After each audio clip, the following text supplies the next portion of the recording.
დატბორილი სახლები, ქუჩები და მოშლილი ინფრასტრუქტურა დედაქალაქის სისტემურ პრობლემებს კიდევ ერთხელ აშიშვლებს. თბილისში მოსულმა ძლიერმა წვიმმა მათივე რაიონში კრიტიკული მდგომარეობა შექმნა.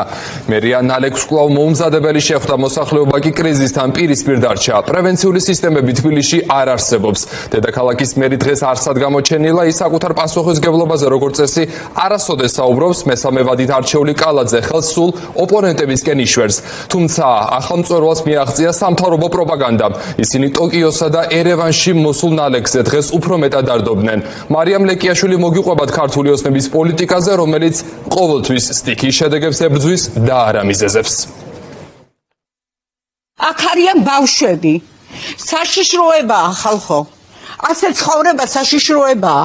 წვიმის შემდეგ ასეთ რეალობაში უწევს ცხოვრება თბილისის მოსახლეობას. 9 წლიანი მერობის შემდეგაც კახა კალაძისა და სამთავრობო პროპაგანდის მთავარი გზავნილი ისაა, რომ წვიმა ყველგან მოდის. უხმა ნალექმა წუხელ დედაქალაქის თითქმის ყველა უბანი დააზარალა. განსაკუთრებით კი ვაკის, მთაწმინდის, ჩუღურეთისა და კრწანისის რაიონები. დაიტბორა რუსთაველისა და ვაჟა-ფშაველას მეტროსადგურებიც. წინამძღვრიშვილის ქუჩაზე წყლის დიდმამასამ საცხოვრებელი ბინების პირველი სართულები და სარდაფები დატბორა. მოქალაქეები ამბობენ, რომ ეს პირველი შემთხვევა არ არის და წვიმის დროს საცხოვრებელ ბინაში გაჩერება შეუძლებელია. იყო დარეკილი, იყო განცხადება შესული, მაგრამ რეაგირება არ ყოფილა. აი სანამ ეს ვითარება არ არის. ხო შეიძლება ერთხელ და სამუდამოდ ეს საკანალიზაციო სისტემა გაკეთდეს ისე როგორც წესიდან იგია. რა გავაკეთოთ ჩვენ მოსახლეობამ, რა გავაკეთოთ? ტექნიკა დამიზიანდა, აბსოლუტურად ყველაფერი დაზიანებულია. გუშინ გადავკეტეთ გზა იმ მოთხოვნით, რომ შეკეთებული იყო კანალიზაცია. ხალხო, მოიტანეს რაღაცა მართული კი მოვიდნენ, არ ვიძახი, არ მოვიდნენ, მაგრამ ის მართული უშველი და დატბორილ ქუჩაზე მოქალაქეების დასახმარებლად არავინ მივიდა, ვიდრე პროტესტის ნიშნად საავტომობილო გზა არ გადაკეტეს. თბილსერვის ჯგუფის წარმომადგენლებმა აღდგენითი და გაწმენდითი სამუშაოები დღეს დილით დაიწყეს. მოქალაქეები შესაბამისი უწყებებისგან ზარალის ანაზღაურებას და ქუჩის ინფრასტრუქტურის გამართვას მოითხოვენ. მათი თქმით, სანიაღვრე სისტემების საერთოდ არ არსებობს. მერიას კი რეაგირება ამ დრომდე არ ჰქონია.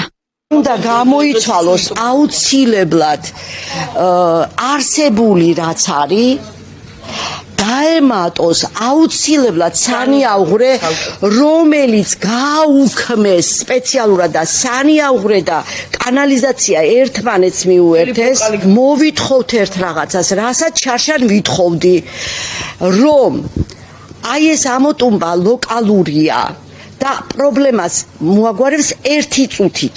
ერთი წლით. სამსახურიდან მოვედი 10 საათი იყო, რომ მოვედი, სულ მოწრუპული ვიყავი და ვნახე, რომ აი ძალიან საშინელ დღეში იყვნენ. ორი ბავშვი და ცოლ-ქმარნი ტუმბავდნენ წყალს. ჩავიცვი ბოტები, ვეხმარებოდი და საშველი არ იყო. 112-ზე 100 ჯერ დაურეკეთ. იმათაც იმდენი ისინი არ ყავთ, რომ ვთქვათ მოვიდნენ და დაგვეხმარონ. ეხლა მაინც მოგხვედონ. ხო ესია, იმიტომ რომ ყველა ტექნიკა ხო ნახეთ, რომ გაფუჭებული, არაფერი არ ვარგა. თქვენ თქვით, რომ მესამედ დაიტბორა უკვე. კი, მესამედ ხო? ნალექის კი, იმიტომ რომ სანიაღვრე არის კანალიზაციასთან შეერთებული და მთელი სვანეთის უბნის და კუკიის წყალი ჩამოდის აქეთ. გაგვეხმარეთ, ყველამ დაგვიდგეს გვერდზე, რომ ამ ქუჩას რამე ეგვეშველოს. წინამძღვრიშვილის ქუჩაზე წყლის მასამ გარეკვების ობიექტიც დატბორა. მფლობელი ამბობს, რომ ეს მისთვის სიახლე არ არის. ყოველი წვიმის შემდეგ მის ბიზნესს უფრო და უფრო მეტი ზიანი ადგება, თუმცა მერია მის დახმარებაზე უარს ამბობს. მიზეზად ასახელებენ, რომ ობიექტი კერძო საკუთრებაა. არამშრომლები არამს არ ამბობენ, შეგიძლიათ იჩივლოთ და რაღაცა და თუ გააკეთეთ, გააკეთეთ, თუ არ გააკეთეთ. მერიისთვის არასდროს მიგიმართავთ, რომ არა, მერიისთვის გამგეობას კი და რა პასუხი მიიღეთ გამგეობისგან? ნუ ეხლა სულ შევაწუხეთ თხია რაღაცას გააკეთეთ. ანუ მხოლოდ გარე პერიმეტრს. გარე პერიმეტრი ხო. ეს სანიაღვრე სისტემა. გარე პერიმეტრიდან შემოდის ეს რა. ხო.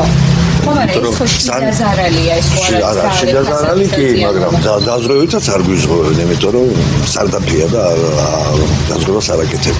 ბახტრიონის ქუჩაზე მოქალაქეები მძიმე ტექნიკის დახმარებით ცდილობდნენ ჩამოშლილი მიწისმასიდან ავტომობილების ამოყვანას. მათი განმარტებით საშიშროების წინაშე აქამდეც არაერთხელ ყოფილან, რადგან მერიის თანამშრომლებს ფერდობზე შესაბამისი მიწის შემაკავებელი ბადეები ამ დრომდე არ განუთავსებიათ. აქამდე ყოფილა ისეთი შემთხვევა?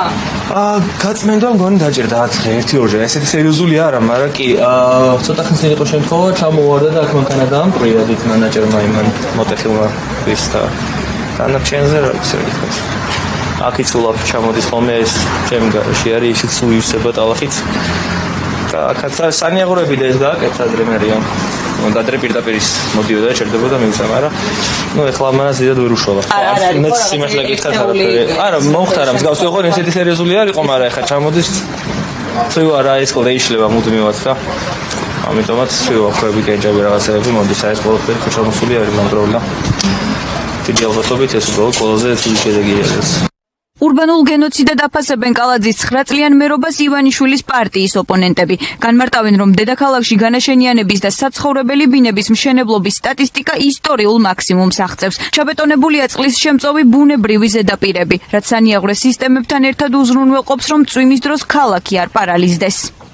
უხვი ნალექის შემდეგ ქალაქის და კერძო ქონების მნიშვნელოვან დაზიანებაზე იმის პასუხი, რომ წვიმა ყველგან მოდის, არის უკიდურესი უპასუხისმგებლობა დედაქალაქის მერის მხრიდან, თუმცა ყველამ ძალიან კარგად იცის რეალური გამომწვევი მიზეზები, გუშინ დატრიალებული ძალიან მძიმე მოვლენების და პირველ რიგში ამ ყველაფერს იწვევს ის ურბანული გენოციდი, რომელიც 8 წელზე მეტია მიმდინარეობს კალაძის და ქართული ოცნების ხელით, სადაც 40 მილიონ კვადრატულ მეტრზე მეტი მშენებლობის ნებართვები იქნა გაცემული, სადაც ქალაქში მნიშვნელოვანი ზედაპირები იქნა მობეტონებული და ამ მობეტონებული ზედაპირების და შენობების შედეგად ვიღებთ მოცემულობას, სადაც იტბორება ქალაქის მნიშვნელოვანი ნაწილები. ყოველი წვიმის დროს ქალაქის დატბორვა არ არის მხოლოდ უხვი ნალექის ბრალი, ეს არის იმ არასწორი ურბანული პოლიტიკის ბრალი, რომელსაც წლების განმავლობაში ახორციელებს პერსონალურად კახა კალაძე და თბილისის მერია. გულისხმობ ადამიანის საპირისპიროდ სამშენებლო სექტორზე სრული უპირატესობის მინიჭებას და მესამე ვადა აღარ არის უკვე დაპირებების პერიოდი, ეს არის უკვე პასუხისმგებლობების და ანგარიშის ჩაბარების პერიოდი. ვეღარ ხდება გაწოვა ძლიერი ნალექის დროს და სამწუხაროდ ეს ცუდი პროგნოზია, მაგრამ ეს გაგრძელდება, იმიტომ რომ ლოკალური ჩარევები რაღაც კონკრეტულ უბნებში სანიაღვრეების მოწესრიგება ამ სისტემურ პრობლემას ვერ გამოასწორებს. სინოპტიკოსების ინფორმაციით დედაქალაქში წვიმა მომდევნო დღეების განმავლობაშიც მოსალოდნელია. გაწმენდითი სამუშაოები კი ქალაქის თითქმის ყველა უბანში ჯერ კიდევ მიმდინარეობს. დაზარალებული მოსახლეობა მერიისგან პრევენციის გეგმის ჩამოყალიბებას და ზარალის ანაზღაურებას ითხოვს.